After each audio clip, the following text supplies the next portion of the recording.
William Browder is Vladimir Putin's #1 foreign enemy, CEO of the Hermitage Capital Management and head of the Global Magnitsky Justice Campaign. Welcome to our program, Sir William Browder. Great to be here.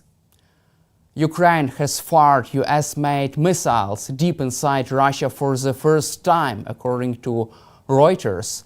6 ATACMS missiles have hit Russia's ammunition depot in the Bryansk region of Russia. What is your reaction to this, and what does Vladimir Putin feel right now? My reaction is, of course, a sense of relief that the United States has finally lifted the restriction on Ukrainians using American missiles firing into Russia. It seemed horribly unfair to me that Russia could fire missiles into Ukraine from anywhere and Ukraine couldn't respond. And so, of course, this lifting of the restrictions is a great relief. Having said that, it's coming very late in the process. We're now almost 3 years into the war, and there's been unbelievable damage to Ukraine. And the fact that it's just happening now is very frustrating. And it's also very frustrating because this is the end of the Biden administration. We're now entering into a new era with Trump coming into power, and we don't know what Trump's position on Russia, on Ukraine, and on all different facets of the war will be. And so there's a lot going on and a lot of uncertainty. Also, Russian dictator Vladimir Putin has changed Russia's nuclear doctrine. So the doctrine says that any attack by non-nuclear power supported by a nuclear power would be considered as a joint attack on Russia. So even a ballistic missile strike on Russia by a non-nuclear state could trigger a nuclear response from the Russian side. What do you make of it, and do you perceive this decision seriously? Well, so we're now, I think, a day and a half since the ATACMS missiles have hit Russian targets. I'm still sitting here. You're still sitting there. There's no nuclear holocaust. So I think that, I think this is what I call nuclear saber rattling. If you remember, Putin has threatened nuclear war on many other occasions based on many other fictitious red lines. I think that we need to just move on. We should ignore his jargon, and we should just carry on fighting for the defense of Ukraine, which means, of course, attacking Russian ammunition depots, Russian military bases, all the places from which they can continue to cause heartbreak, death, and misery for Ukraine. Do you feel that this Russian nuclear bluff will work at this time? It has been effective for to deter Western leaders previously in the past after the beginning of full-scale invasion, but now, do you feel that this nuclear bluff still works? Well, I think it always works to a certain extent because nobody wants a nuclear war, and so. But you remember that Putin said if the West supplies F-16s, then there would be a bluff. I mean, a nuclear war. If the West provides tanks, there would be nuclear war. And he even threatened nuclear war if Russian central bank reserves are confiscated. So there's a famous story of the boy who cried wolf, and Putin has threatened nuclear war so many times that it kind of loses its credibility, and also from the Russians' perspective, does he really want to start a nuclear war? I mean, there's a reason why it hasn't happened in the past, and that is what we call mutually assured destruction. I don't think that he wants to destroy himself. We're not starting a nuclear war, and so nor should he. There's also very strong pressure from some of his most sympathetic allies. China doesn't want a nuclear war. India doesn't want a nuclear war. And so I think he's kind of boxed himself in to a certain extent. I think it's stupid for him to make these threats when he doesn't carry them out. And here we are with the ATACMs have already hit Russian soil. There's no nuclear war. What is your take of current state of Vladimir Putin's position inside the Kremlin in power? What could be his further options, and do you feel that his advisors, his inner circle still believes that Putin would be the best choice for Russia? Well, he's not giving anybody any choice in Russia. There's no democracy in Russia. And anybody who in any way questions him among the elite finds themselves falling out of apartment buildings, poisoned, murdered in some horrible way. And so, he's running a reign of terror against his own country because he's so scared of losing power, because he understands if he's no longer in power, then he loses all his money, he goes to jail, and he dies. And so he's doing everything he can to stay in power. He's terrorizing his people, and that works, and it's continued to work, and it will work until it doesn't work. And nobody knows at what point it doesn't work. He might be able to live out the entirety of his life in power and stay there for many years, or it could all blow up in his face. You remember Prigozhin marching towards Moscow in June of 2023. These scenarios are hard to predict.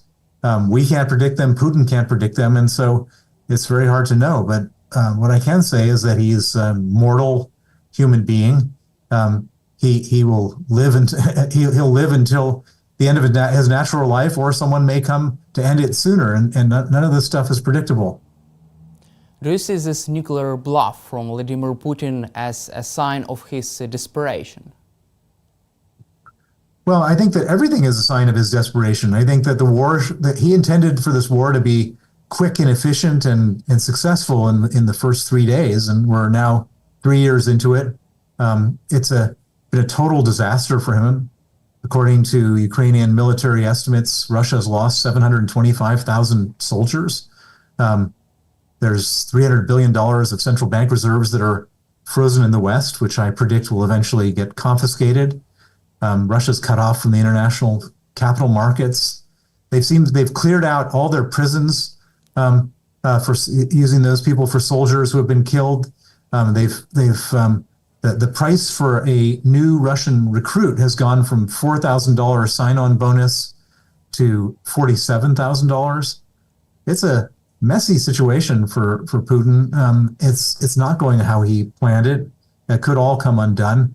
Hard to say how, but this is a war that I'm sure that if he knew then what he knows now, he wouldn't have launched it. But Putin has no capacity to reverse, no capacity to back down.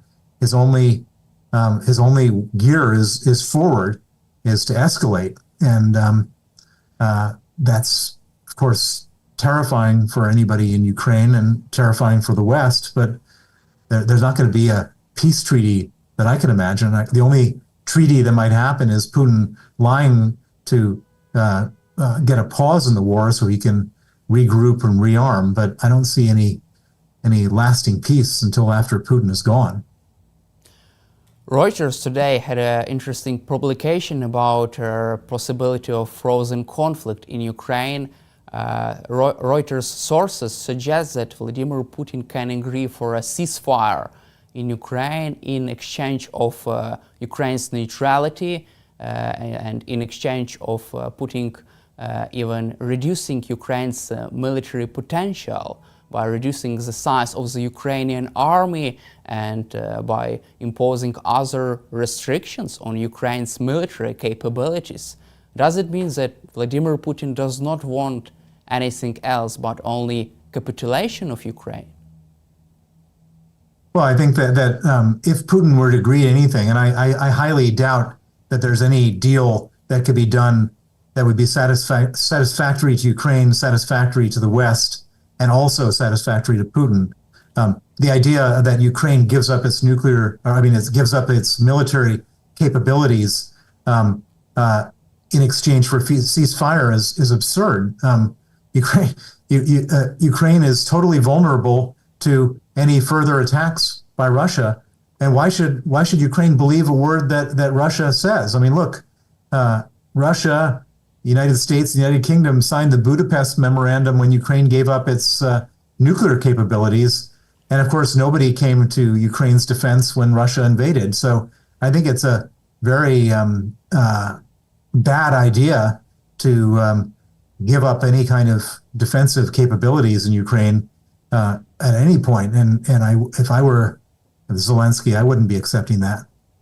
Let's cover also possible scenarios of Donald Trump's presidency. So if Trump looks bad among Americans by something that Putin does, he could even double down, be tougher on Putin. That what you said on your interview in Times Radio. So could you please give us some insights into your predictions, into your opinion about the possible scenarios of Trump's presidency and his relations with Vladimir Putin? How can he deal with Vladimir Putin?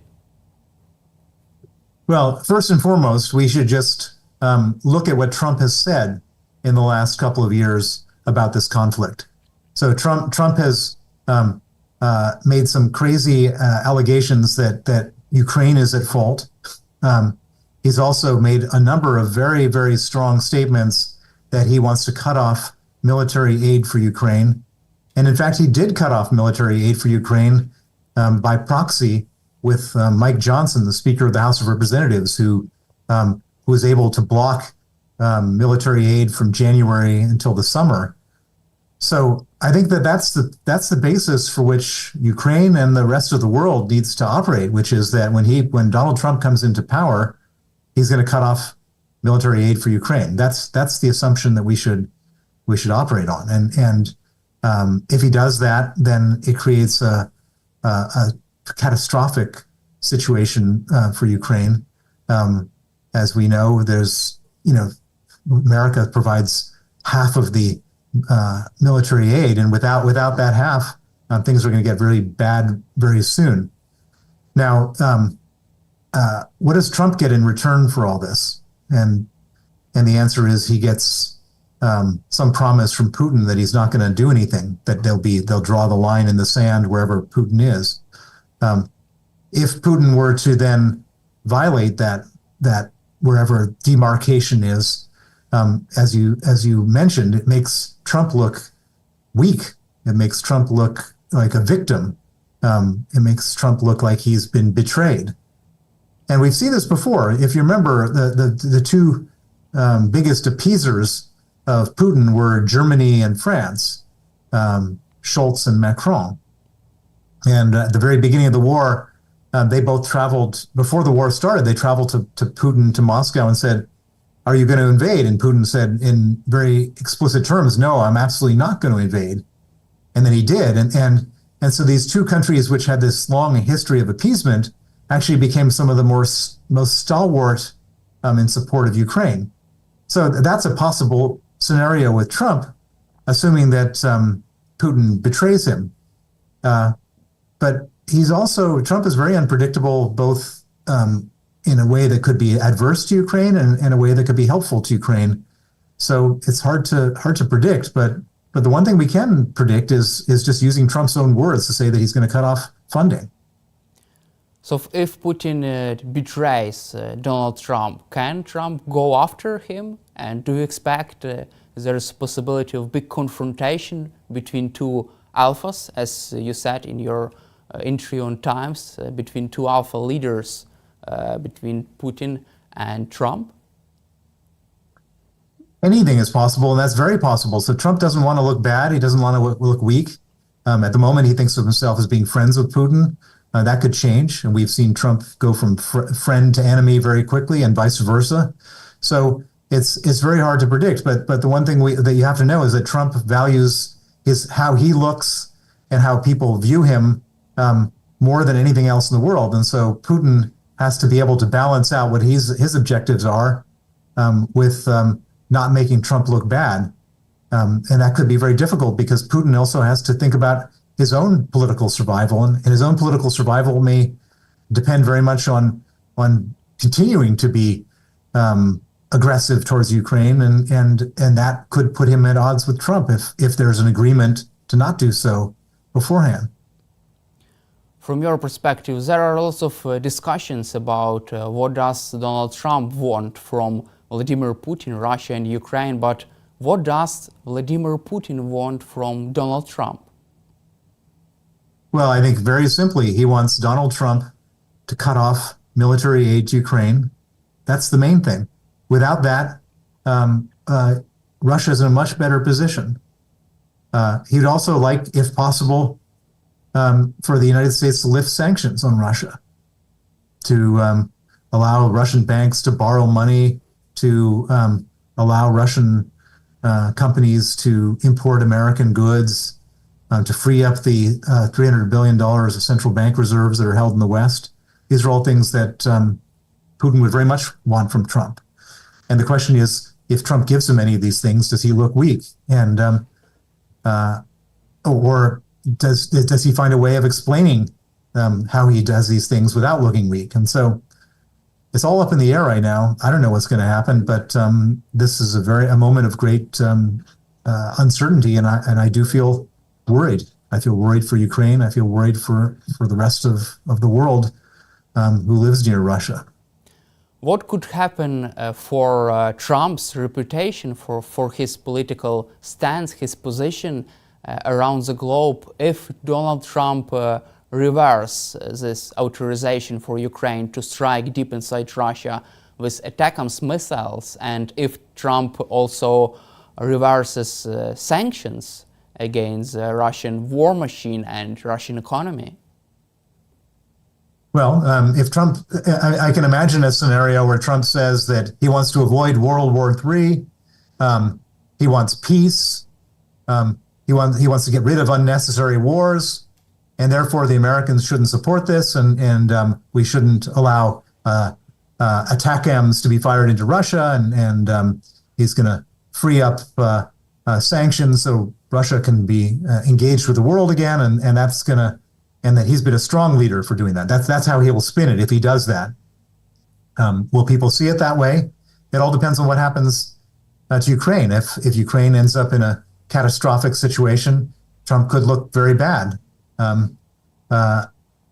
He could also find a way of spinning it and explaining it in other ways. I mean, he's got a great capacity to explain very bad